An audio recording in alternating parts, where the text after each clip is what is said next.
Bueno, entonces vamos a comenzar con la explicación del trabajo práctico 2 sería el segundo de este año, sobre análisis no lineal de un arco que pertenece a la unidad de problemas no lineales. Esto como inspiración, digamos, se utiliza en el cálculo de estructuras metálicas eh, y digamos que hoy en día es lo que recomiendan las normas, digamos, hasta el 2010 se, digamos, lo que preponderaba era el cálculo lineal. Hoy en día sigue estando presente, porque las normas para este, la actividad privada no tienen carácter de ley, sí en la obra pública, pero a medida que pasa el tiempo, el cálculo no lineal va a cobrar importancia, fundamentalmente porque es más preciso que el cálculo lineal, en particular si para algunos tipos de estructuras. Eh, por ahí las más complejas, ¿no? Las estructuras simples no hay tanta diferencia. Entonces, vamos a analizar un modelo que no, obviamente no es similar a la estructura esa, pero son dos barras en arco que tienen que soportar una fuerza P acá en el extremo y tienen un resorte que le da una rigidez al conjunto. O sea, eh, la idea, las barras acá están articuladas y el resorte le da cierta rigidez al conjunto. Ante la acción de la carga, la estructura se deforma y el vértice baja una distancia b minúscula y las barras se inclinan un ángulo θ. El objetivo es hallar cuánto vale el desplazamiento b para la carga P eh, de servicio, digamos, o la carga P que me especifica la norma. O sea, en general se busca el desplazamiento para un cierto valor máximo de la carga.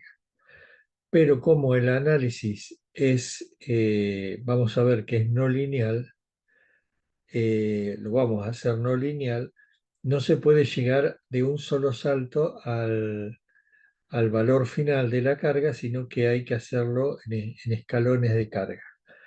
Entonces, vamos a simular, en general, los escalones, cuando esto se hace por computadora, es la computadora la que elige los escalones de acuerdo a criterios de optimización para ver para tratar de utilizar la menor cantidad de escalones posibles. En nuestro caso, como no vamos a utilizar ningún criterio, vamos a hacer creo que son 6 escalones de carga para llegar al valor final de la carga que nos va a dar el desplazamiento máximo y con el cual se calculan los esfuerzos en las barras. O sea, acá la idea es que cuando la estructura está sometida a la carga máxima, los esfuerzos tienen que estar debajo de niveles con tensiones que estén por debajo de los valores admisibles, o sea, de los valores máximos tolerados por el material. O sea, una restricción es que la estructura soporte las cargas sin que el material eh, se pase más allá de un límite admisible. Bueno, esto se puede calcular de dos formas, de manera lineal y de manera no lineal. Eh, ¿Qué queremos comparar? O sea, la manera lineal es la que se viene usando hasta ahora desde hace más de 100 años, e incluso los primeros programas de computadora y la mayoría de los programas de computadora para cálculo de estructura simplemente adaptan el método lineal que antes se hacía de cálculo manual a hacerlo por computadora, pero no mejoran el método de cálculo. Y vamos a comparar esos resultados con los que resultarían del análisis no lineal, que es el que recomiendan que se utilice, que recomiendan las normas que se utilice actualmente, para comparar los dos resultados y ver, digamos, cómo se comparan en los resultados. Bueno, entonces, primero que nada, vamos a ver el análisis lineal. O sea, el análisis lineal está basado en los principios de la estática y básicamente asume que la estructura no está deformada, que las deformaciones son tan pequeñas que prácticamente las fuerzas que están actuando, fíjense que vamos a tener fuerzas externas y fuerzas internas. Las fuerzas internas son las fuerzas que se desarrollan en el interior de los miembros estructurales. Y las fuerzas externas son las que están aplicadas sobre la estructura. Por ejemplo, las fuerzas externas en este caso van a ser la carga P y la fuerza elástica que proviene de la reacción del resorte. Y las fuerzas internas, en este caso, sobre este vértice, van a ser las fuerzas axiales que actúan en las barras. ¿Eh? Y en cada nudo, en cada vértice de la estructura, las fuerzas actuantes tienen que estar en equilibrio. En este caso, para la fuerza interna N, asumimos que es positiva de compresión. O sea, este sentido que le estamos dando, ven que está comprimiendo la barra acá, es el sentido que adoptamos de positivo. Pero la fuerza N es una incógnita, o sea, no la vamos a poder determinar ni en magnitud ni en sentido hasta terminar todo el cálculo. Entonces, nosotros previamente se adopta una dirección y si después del resultado nos da negativo, significa que la fuerza en realidad está actuando en sentido contrario. Pero vamos a asumir de entrada que es positiva de compresión. O sea que las barras están comprimidas. Y lo que hacemos es planteamos, como dije recién, el equilibrio en la configuración indeformada. O sea, eh, la dirección de acción de las cargas ya está determinada de antemano. O sea, las fuerzas N van a actuar en la dirección de las barras y la fuerza elástica en la dirección del resorte y la fuerza aplicada en la dirección vertical. Entonces, si hacemos la sumatoria de fuerzas en el nudo, este, digamos que la sumatoria de fuerzas horizontal no nos da ninguna información, porque nos queda n por este ángulo es alfa, n por el coseno de alfa en un sentido, menos n por el coseno en alfa en el otro, o sea que se anulan entre sí, no genera información. Sin embargo, la ecuación de equilibrio de fuerzas verticales sí nos genera información. O sea, acá vamos a tener que como todas estas fuerzas tienen que estar equilibradas, la fuerza externa P tiene que ser igual a la fuerza F elástica más la proyección de los esfuerzos normales, o sea, más 2n por el seno de alfa. O sea, el seno de alfa es la proyección en la dirección eh, vertical. Un segundo. Entonces, el objetivo acá es calcular el desplazamiento. ¿Ah? Porque con el desplazamiento voy a obtener las deformaciones, con las deformaciones los esfuerzos y puedo verificar si las barras, digamos, están soportando adecuadamente los esfuerzos. Bueno, acá el seno, en esta ecuación, el seno de alfa lo saco por trigonometría, o sea, el seno es el cateto opuesto sobre la hipotenusa, el cateto opuesto es H, la hipotenusa es L0, que es la longitud inicial de, de la barra, y segundo, no sé cómo correr esto, donde la longitud inicial de la barra es la raíz cuadrada de la base al cuadrado más la altura al cuadrado.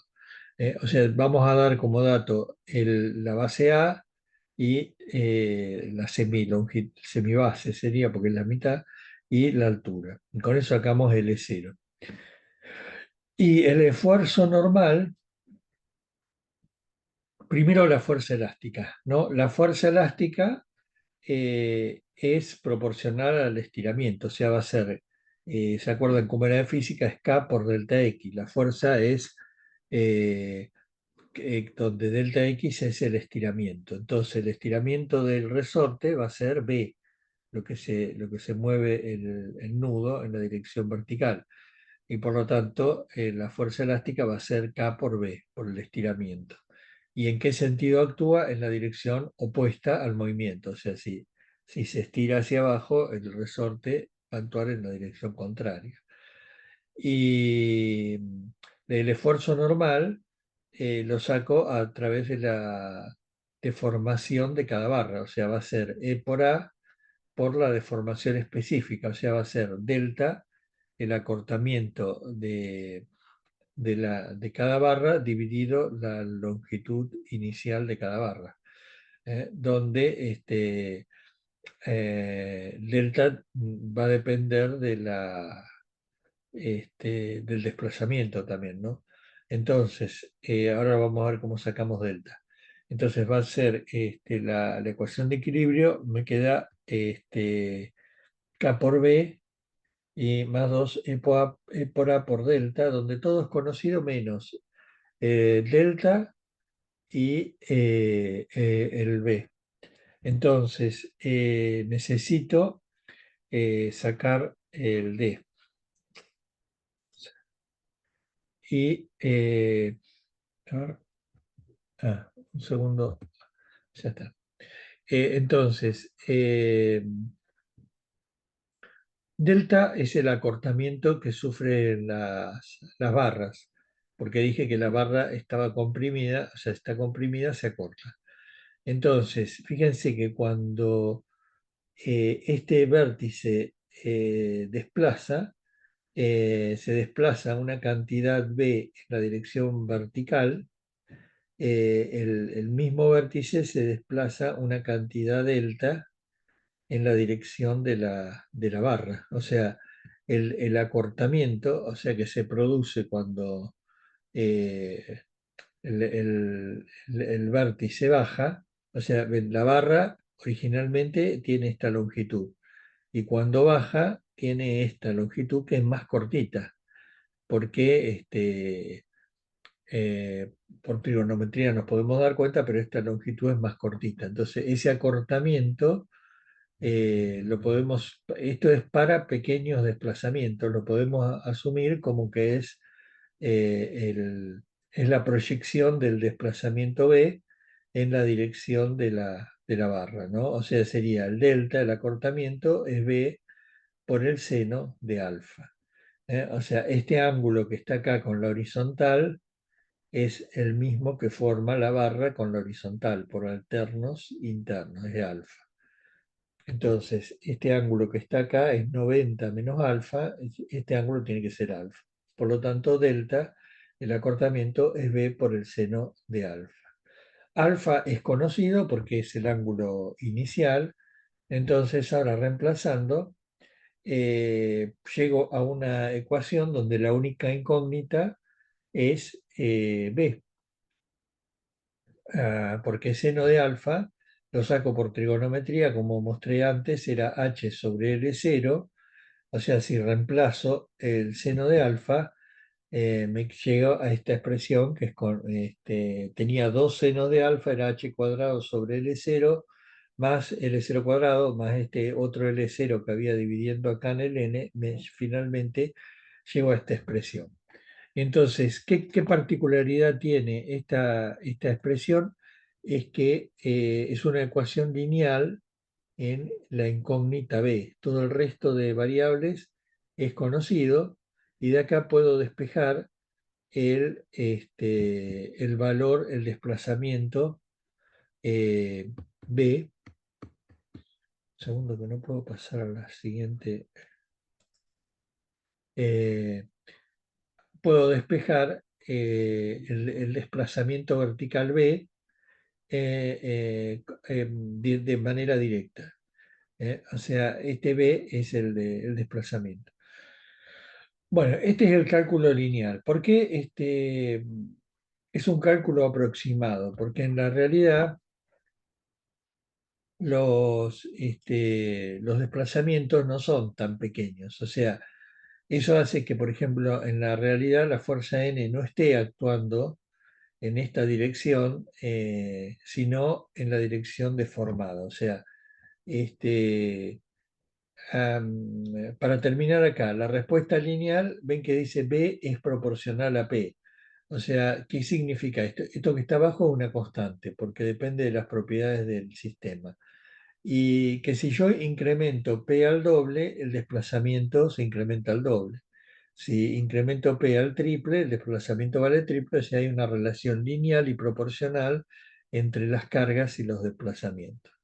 Pero la realidad es que la fuerza N, eh,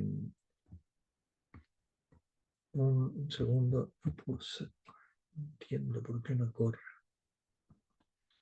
Segundo.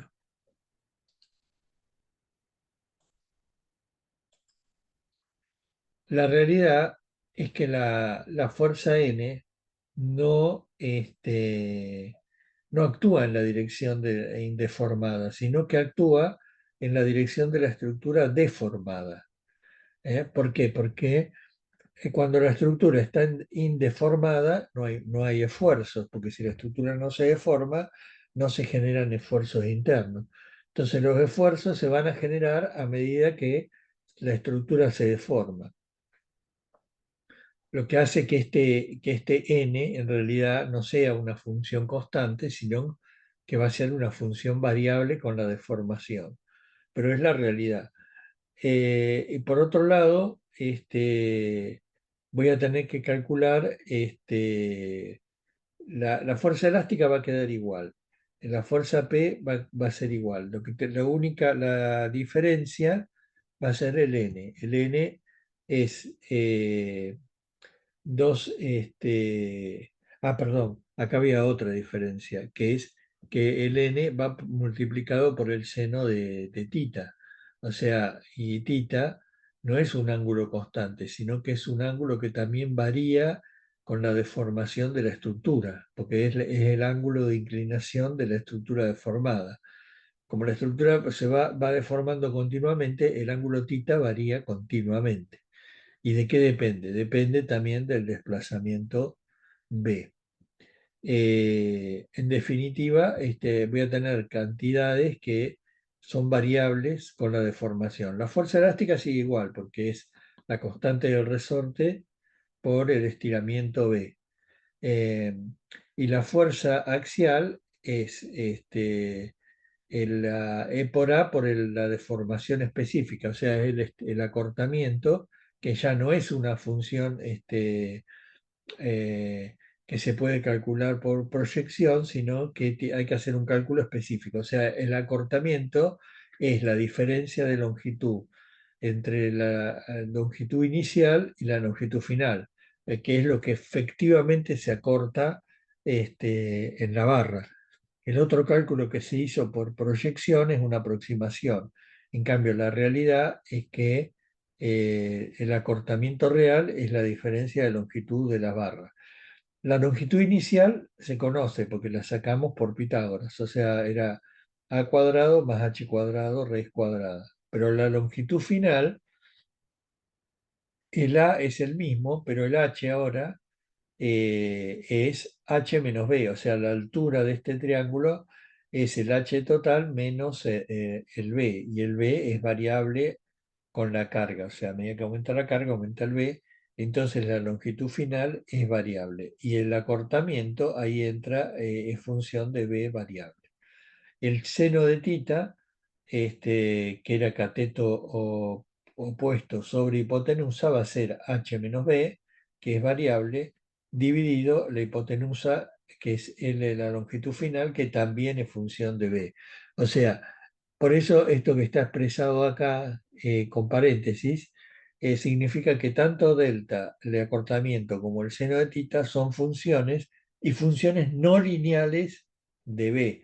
Por lo tanto, no vamos a poder despejar de manera directa de esta expresión, eh, el desplazamiento, que sería nuestra incógnita primaria, respecto de la carga. O sea, no lo vamos a poder despejar.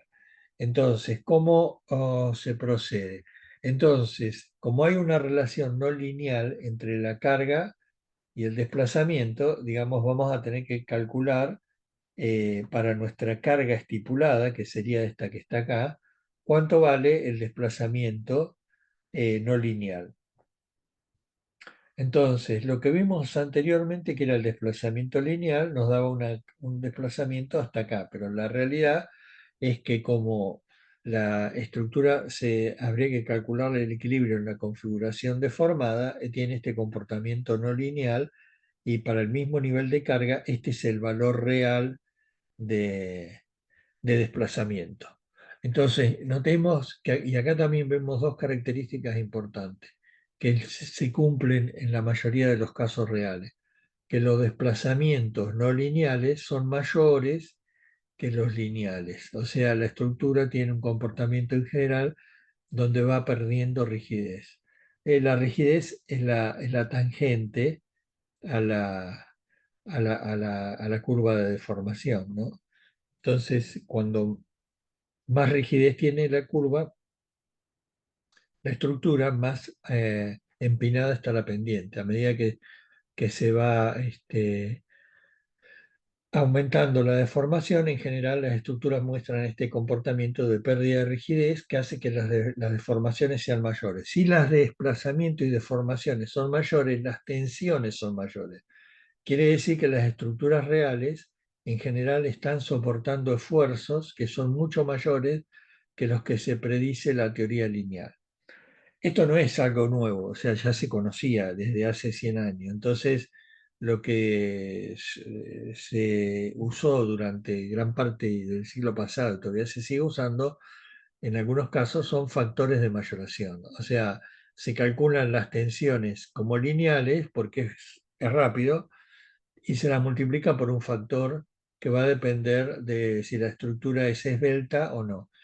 ¿Qué significa esbelta? Que es una estructura muy flexible. Como es flexible, se deforma mucho, y el factor de mayoración es grande. Si la estructura es más rígida, entonces el factor de mayoración es menor. O sea, todo, digamos, son como inventos, entre comillas, para tratar de llegar a este valor real de desplazamiento, que es el que está actuando. Entonces,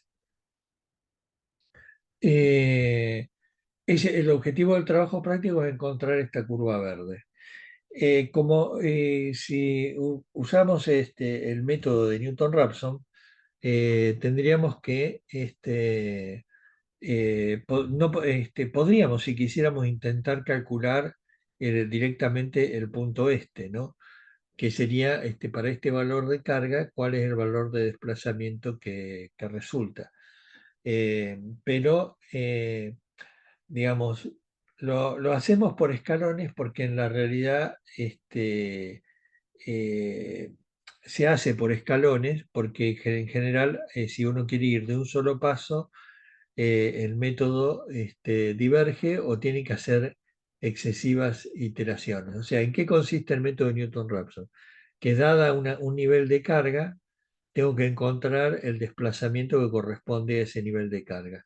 Entonces, lo que hago, parto con una aproximación, tangente, lineal, y saco un valor inicial de aproximación, y ese valor lo voy mejorando hasta acercarme al valor que corresponda para la carga. O sea, y eso lo repito en los otros puntos hasta tener una sucesión de puntos de equilibrio. O sea, la solución de los problemas no lineales siempre viene dada por puntos, nunca por una curva, ¿no? O sea, en general, se, el resultado son puntos y entonces si uno quiere tener la descripción de adecuada de la trayectoria, si es que llegue a importar, hacen falta varios puntos. Pero como ya dije, lo importante es el punto, el último, porque es el de la carga máxima, y lo que quiero encontrar es este desplazamiento máximo. Entonces, ¿cómo hago para encontrar los puntos intermedios o para un dado nivel de carga? Por ejemplo, para el nivel de carga P sub K, ¿cómo encuentro el desplazamiento que corresponde? Entonces, lo que voy a usar es la ecuación de equilibrio no lineal, la que mostré anteriormente, que dependía de la variable b. O sea, eh, vuelvo un poquito para atrás, me fui para adelante, me di para atrás. eh, Esta ecuación, o sea, eh, esto es la carga P aplicada, va a ser función de la variable b. O sea, P, la fuerza, porque para que esté en equilibrio, esta fuerza eh, varía con la constante B. Entonces, mejor dicho, esta sería, lo que tengo del lado derecho sería, por decirlo de alguna manera, la fuerza interna. Y esto que tengo del lado izquierdo es la fuerza externa. Entonces, la fuerza externa tiene que ser igual a la fuerza interna que depende de B. Entonces, voy a tener la fuerza interna que depende de B menos la fuerza externa en el paso K, el nivel de carga para el cual quiero conocer el desplazamiento. Esto tiene que ser igual a cero.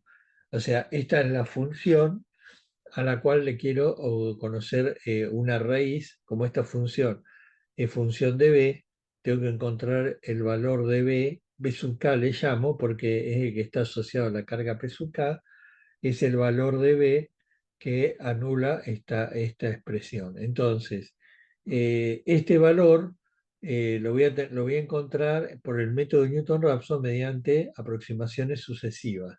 O sea, parto del último punto de equilibrio conocido, por ejemplo, P sub K menos 1, B sub K menos 1.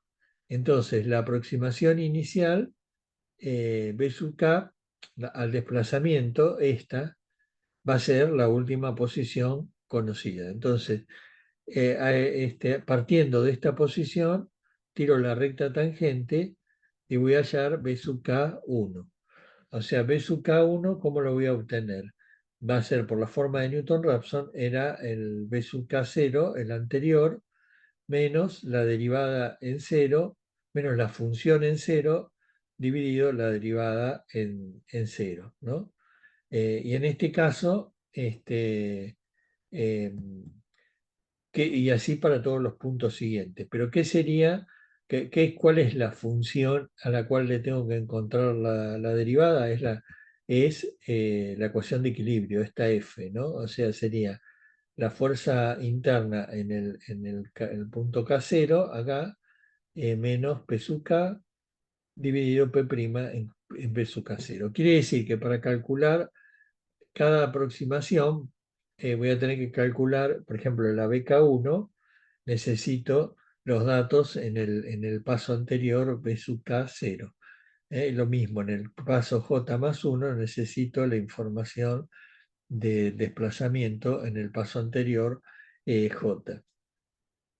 Si el método converge, esto me tendría que dar aproximaciones que van a estar cada vez más cerca del valor final B sub K. ¿Cómo me doy cuenta cuando alcancé un valor suficientemente cercano? Tengo que tener un estimador de error. Un estimador de error es una cantidad que me dice a qué distancia estoy del valor exacto, está mi aproximación del valor exacto. Entonces, cuando el estimador de error sea menor que una cierta tolerancia, quiere decir que para mis cálculos el valor de desplazamientos está bien. ¿Cómo mido esa tolerancia? La mido, por ejemplo, con cantidad de decimales de precisión o de cifras de precisión. O sea, quiero decir, quiero encontrar el desplazamiento con 2 decimales de precisión. Entonces, si ya la estimación de error me dice que la aproximación tiene 2 decimales, paro el proceso y tomo esa aproximación como buena y puedo seguir incrementando los escalones de carga hasta llegar al escalón final. Insisto que acá los escalones fueron elegidos de manera arbitraria, eh, pero en un caso real esos escalones los elige la computadora. Entonces, ¿qué cantidades necesito calcular para implementar esto, el método Newton-Raphson? Necesito calcular P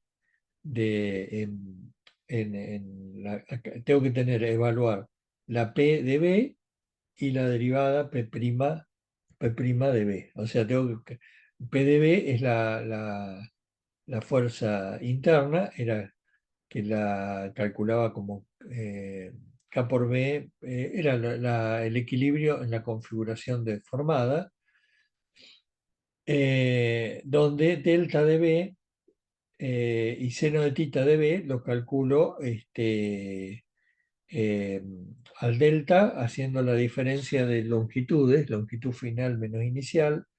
Bueno, en realidad como es un acortamiento es longitud inicial, que es la más larga, menos la final, donde la longitud final es una función del B, eso ya lo habíamos visto recién, y el seno de tita también es una función de B.